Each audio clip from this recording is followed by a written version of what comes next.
talking about today. Because what we're talking about is freedom from fear and fearlessness. A guide to fearlessness. Freedom from fear and error thinking. Freedom from fear and punishment. Fear and punishment, it's like, where are we? You know, did we make a wrong turn and end up at a different church? Fear and punishment is what we're talking about today. So keep in your mind, love is my religion. Love is all there is. I want you to keep that in mind this morning. Jack Canfield said, everything you want is on the other side of fear. Right? Think about what is not in your life that you want in your life. Whether it is how you want to be, or things you want to have, or a job you want to have. What is it you want in your life? Relationship? Peace? Serenity? What is it for you that you want? That you're always wanting? Everything you want is on the other side of fear. Okay, so I just went online and looked up what Centers for Spiritual Living are doing, and this is what this Sunday's all about. And I love 11:11 because to me, like whenever I look at the clock and the time is 11:11 or something, I know my angels are reminding me to remember, to breathe, to stop for just that moment, and remember. And I think that's a great message for Veterans Day as well. You know, like we are not alone in so many ways. Yes, the biggest way is God is always with us because we carry God as God. And also in the great tribe of the United States, we have a military that we want to honor for doing their part in keeping us safe. Okay, so fear and punishment, we're going to kind of do like who is it, the Christian Science reading room thing? Where I really, when you look at Ernest Holmes, you can't really go wrong. I don't want to paraphrase Ernest Holmes, but I want to pick apart and talk about some of the things he's talking about in his Living the Signs of Mind book, where this is coming from. And so this is the fear and punishment section. He says, we all know what fear can do, how it can shrivel up hope and dampen the ardor of living. Right? We all have that experience, right? And how finally it can close up the avenues of self-expression. I could see this really clearly when my kids were little. And Gina would just get so upset and she'd be crying and her face is red and she just couldn't pull herself out of it. And I would just sit in front of her. I'm like, honey, you've got to breathe, because right now you can't think straight. You're not thinking about this the way you can be thinking about it because your prefrontal cortex. And I'm telling her this, and she's 5, and she's like listening to me through she's like, but your prefrontal cortex is closing down. Do you feel it? Do you feel that pressure right there? Yes, I feel the pressure. But that's what happens when we go into fear, or we go into these negative states, is that shuts down and we are unable to make decisions for ourselves. Our executive functioning is just gone because we're so caught up in this emotion that we're just really unable to think clearly. And so that's just how our brain works. And this is how fear works in our brains. Uh-oh, I did that thing again. Okay. All right, I got to remember to keep touching it so it doesn't go away. All right, then he says when carried to an extreme, it leaves one a wreck. This is kind of what I'm describing to you, right? Physically and mentally. And we have observed what faith can do. Right? The opposite of fear is faith. And that's a word I kind of have always bristled with. I don't know why. It's like, well, what does that really mean? Right? What does faith really mean? And, and then in the Bible you read, well, faith is hope. Hope for the things that you're expecting for in the future. But it's a different interpretation from the Hebrew. It is about really expectation, like I know. I have faith. I know. My hope is that I know this is going to happen for me. And then when we take that stance, then we're lining up our thoughts and our words and our deeds because we know that God is providing this for us. And so that is faith. And he says, we have seen people so filled with fear that nothing in life seemed worthwhile to them. And we have seen them learn to have faith in life and have watched the transformation that has taken place in their lives. Now, we probably have watched this in other people, but you can probably identify that with yourself, can't you? I know I can. I know I've watched people suffer. I've watched people just sit in my office and work and just weep and are inconsolable. And all you can do is just sit there and be and quietly affirm for them. This is not the highest truth of your situation. This is not the highest truth of what you are. And we can do that for ourselves. Even when our prefrontal cortex has shut down, we can at least have the thought that this is not the highest truth. Whatever this craziness is, whatever this chaos is, this is not the highest truth of what I am. And that is the transformation from fear. That's that first step, is just recognizing I'm in this place I don't want to be, and it's not the truth of what I am. We can all do that much, right? Until we cry it out or do whatever and are ready to take that next step. And then he says something that piqued my interest. He says, showing an example of a man who's suffering, he says, here is a spiritually complete man who is doing nothing that he has not been trained to do. So he's suffering and he's in fear. He is doing nothing he has not been trained to do. He has had the intelligence and the emotional capacity to learn these lessons of fear and to learn them well. And he's talking about how, when we're kids and just in our formative years, how, oh, don't touch the stove, or don't do this, or don't get too close to the edge, or whatever it is. And then we go to school and we learn fear-based behaviors there. And then we go to church and we learn fear-based behaviors there. A lot of us did when we were little, right? So here is a spiritually complete man who is doing nothing that he has not been trained to do. Now, there is a growing understanding in psychology that everyone would make the same choices given the same set of circumstances and the same life experiences. And that doesn't feel good to hear, does it? Because it's much easier for us to look at someone and go, well, too bad you made those choices, and now you got to suffer the consequences, but you can pick yourself up by the bootstraps and continue on.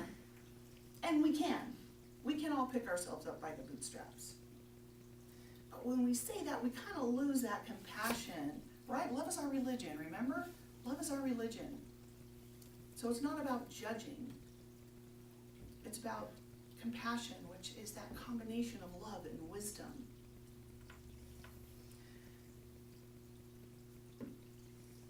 And I've talked before, and I've gotten some pushback, but I've talked before about how we all make the best decisions we can make in any given situation. And usually that's in the context of talking about, when we were kids and our parents, or you see a mother and child in the supermarket and she's yelling at the baby, or we see things, and it's hard to imagine that mother or your mother was making the very best decision that they could in that moment. And the reason I think I get pushback on that, well, what people say is, no, she knew better, or he knew better, or I knew better. I can do better than that. And it's like, yeah, that is true. That is true. It doesn't seem real obvious why I'm sticking to my guns on this one. But we are never the same person from moment to moment. Our life experiences from one event to the next that is seemingly the same event, we might have a different reaction. And maybe we reacted better in the past, and now we're faced with it again. And now we're not doing so great. Why is that? We are different, and acting poorly in the situation, reacting with fear, putting ourselves in that place of punishment, does not necessarily mean that you've regressed in your consciousness. It just means that in this moment, even though this is the very best you can be doing, based on everything that's happened, everything you know, all the information, that 99.9% of the universe that we can't see and that we don't understand, that has been informing you, now you're in this moment. And maybe you're not acting so great, but maybe the way you are acting is going to teach you something in the next moment. And so I'm trying to just drill this into you because I want us to get out of that habit we all have of being so judgmental with ourselves. It's easy to judge other people, and it's even easier to judge ourselves.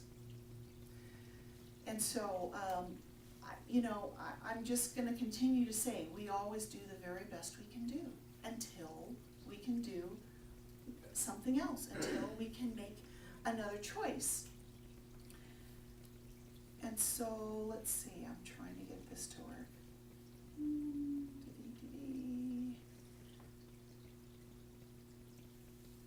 guys will just have to be patient with me today. Found the cursor. Okay.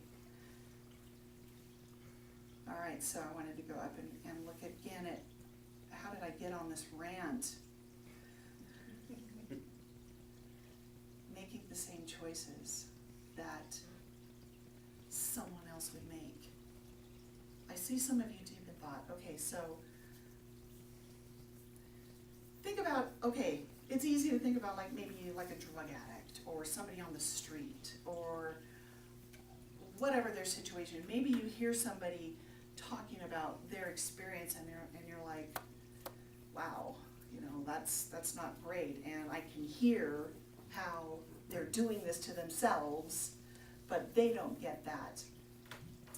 Have you had that experience before where it's kind of like, boy, if they would just do this, or I've told them to do this before, why don't they just do this? That's one we probably can all relate to. And truthfully, they're really finding out that in the brain and in our physical consciousness, that if you plop one soul into another person's experience, you would get the same results. And that's wild. It's wild.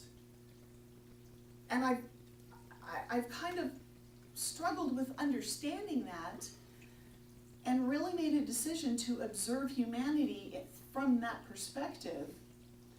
And I wouldn't say I'm lucky, but I am in a position where I get to see people at their worst, and I get to see people at their best. And the decisions that are made in between, when people go up and down, we all have a baseline, right, of our consciousness. And yet we keep going up and down around that, dancing around that baseline from day to day. I've just been lucky to have this understanding affirmed for me over and over again from my observations of myself and my observations of others in my work. I work in mental health. I'm not a psychologist or a doctor or anything. I'm a case manager. And so I am a boots on the ground kind of person, and I get to see a lot of stuff. And I can identify with someone who is immersed in poverty consciousness and doesn't see the light of the tunnel.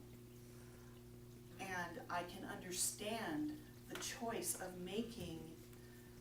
buying marijuana instead of worrying about the finances for next week. This is what I need right now to survive today. I can't worry about what's going to happen next week. That might never come. And so the decisions we make to get through the day when we have nothing, or when we are immersed in our mental health issues, are not the same as you would think they would be. We just don't know. And we have to have faith in our brothers and sisters that are suffering, that they too are doing the very best they can. The very best they can.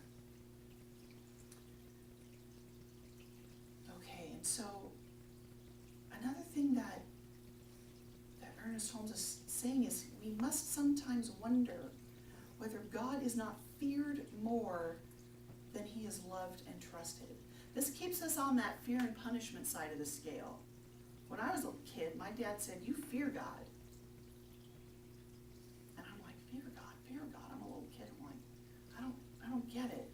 I don't get it. Why am I? And then when I was older, he said, "Well, fear means respect." I'm like, okay, made a lot of sense to me now that I see my dad, who was always demanding respect, not so much giving it out, but demanding it and putting the fear of God in us, right? This is how a lot of us were raised, not just me. I know that even in earlier generations, it was all about the fear of God in a lot of religions. You were lucky if that was not your experience. So where is this God? Where is this God? He says, how can we believe that a good God, now that we know, right, a God of love as well as wisdom, would seek to destroy his own creation? This is that bridge. It's like all the muck that we've come up through to get to this room, that we still carry some of those biases, some of those old ideas, those old thoughts with us. They're still informing when we get this new great information, when you come to the center and you have these great events like you did yesterday. We're still accepting information through the lens of our understanding, which is informed by your entire life experience.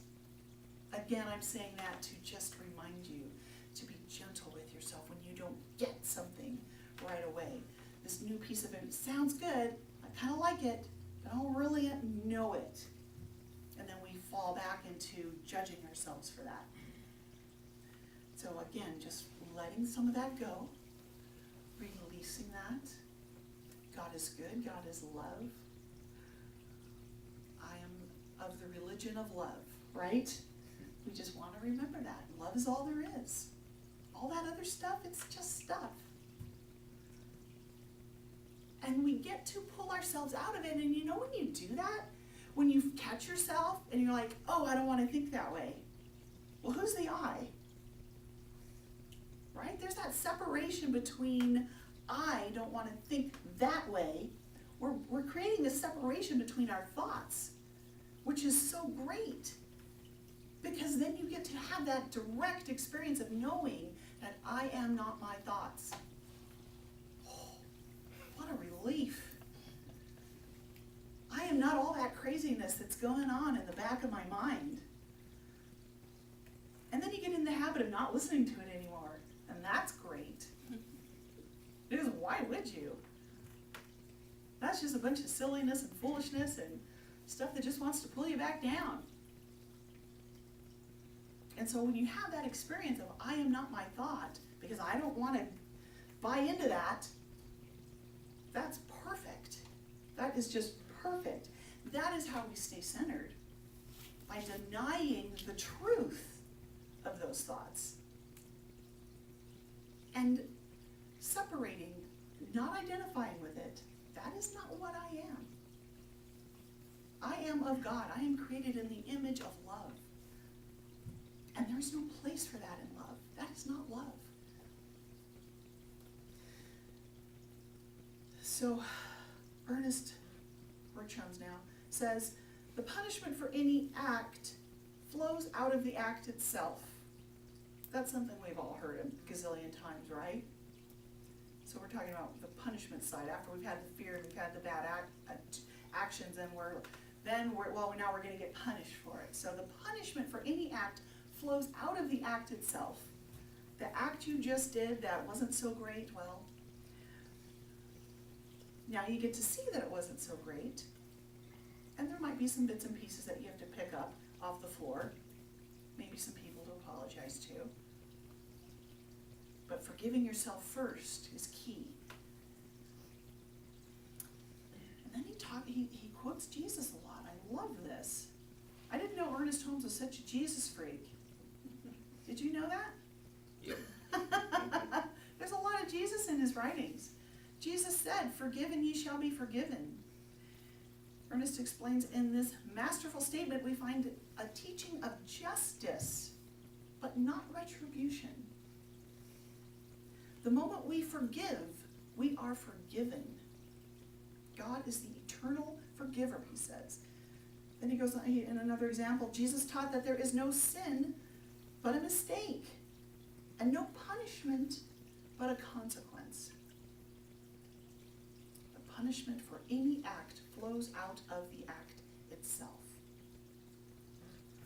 He says, with the certainty in mind that when light comes, darkness disappears. So what is that light? It's the realization, right? It's the realization that allows us to accept ourselves in a loving way and move forward in forgiveness. So when light comes, darkness disappears. When forgiveness comes to our own mind, we are forgiven. When we are willing to give, we shall receive. When we learn how to enter into heaven, we shall leave everything unlike heaven behind us. I love that. We shall leave everything unlike heaven behind us. So in New Thought, heaven and hell are states of consciousness, right? They're not actual, you might believe that, and that's okay, that they're actual places you go to. But right here, right now, you get to decide heaven or hell, right here, right now. Am I going to remember that I am of love, and love is what I am? Or am I going to get sucked back down into those crazy thoughts that bring me to fear and punishment? No, we get to choose. He says the divine peace, that's capitalized, so he's identifying divine peace as God. The divine peace is not disturbed by any hymn of hate, nor is the majesty and might of the eternal presence disturbed by our thoughts of discord. So we may shift and change and grow, but God is never changing. God is unchanging. God is law, immutable, irrefutable, omnipotence, unchanging. So have you ever been someone's rock for them? Or have you ever had someone in a relationship that this is my rock, right? So God is our rock. We get to be the unstable person in the relationship, right? Because again, we've got our baseline, but we're always fluctuating as we grow. And so we're the unstable person in the relationship with us and God. Remembering, please, God who? Where is this God? You know, our childhood taught us that God is up in the sky. But right here, right now, remembering where we are and what we are, God is right here present at all times. And we get to be in relationship with that. And anytime we're not feeling so great about whatever it is, all we have to do is breathe. Or look at the clock and it's 11:11 or 2:22, and know that that is your reminder that you are not alone. Angels are surrounding you. God is within you, closer than your breath. And there is peace there.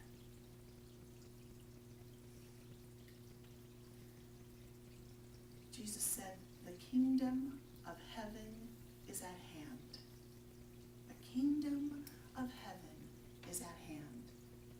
not waiting for you after you die. It is all around you. Close your eyes for just a moment with me. And breathe into your heart center. And feel the love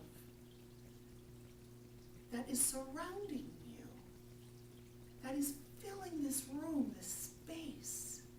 It's light, it's beauty, it is effervescent, and it is hugging you.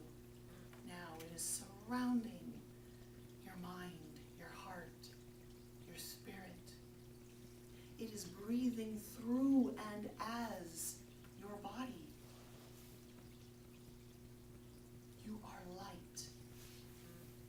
You are love. And whatever situation that you are in right now,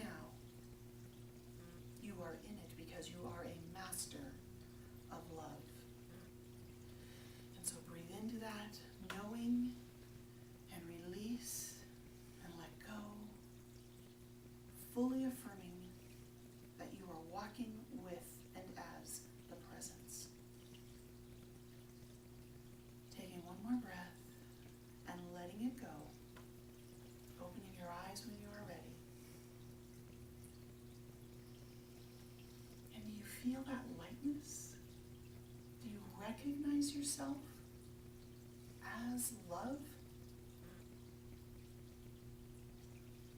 Some of you are nodding, some of you are not so sure. And that's okay, because we get to hold that for you when you're not sure. I get to see you as the truth of what you are, even when you do not. And that is my joy.